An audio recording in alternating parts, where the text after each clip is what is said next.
বলিউডের সুপারস্টার ঐশ্বরিয়া রায় বচ্চন সবসময়ই পরিবারকে প্রাধান্য দেন। ব্যস্ত কর্মজীবন ও শোবিজের কোলাহলের মধ্যেও তিনি মেয়ে আরাধ্যাকে সবসময় কাছাকাছি রাখেন।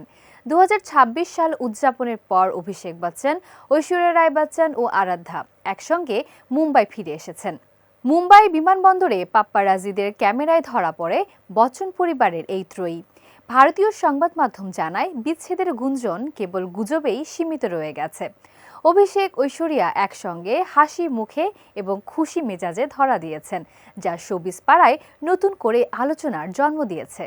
পরিবারটি কিছুদিন আগে যুক্তরাষ্ট্রের নিউ ইয়র্কে ছুটি কাটিয়েছিল। সেখানে 2025 সালকে বিদায় জানিয়ে 2026 সাল উদযাপন করেন তারা। ঐশ্বরিয়া ও আরাধ্যাকে নিয়ে নিরিবিলি সময় কাটান অভিষেক। পরিবার কেন্দ্রিক এই মুহূর্তগুলো সোশ্যাল মিডিয়ায় ভাইরাল হয়েছে এবং ভক্তদের মধ্যে উচ্ছ্বাস সৃষ্টি করেছে। বিভিন্ন গণমাধ্যম বলছে, এই ছবি ও ভিডিও প্রমাণ করে যে গুঞ্জন কেবল গুঞ্জনই ছিল। অভিষেক ঐশ্বরিয়ার সম্পর্ক এখনও সুস্থ এবং সুখী। এই মুহূর্ত দেখিয়ে দিয়েছে, ব্যস্ত জীবন ও শোবিজের কোলাহলের মধ্যেও পরিবারই তাদের মূল প্রাধান্য। বচ্চন পরিবারের এই সৌভাগ্যপূর্ণ মুহূর্ত ভক্তদের কাছে আনন্দের বার্তা পৌঁছে দিয়েছে। 2026 সালের শুরুতেই তারা আবারও প্রমাণ করলেন যে পারিবারিক বন্ধন সবকিছুর আগে।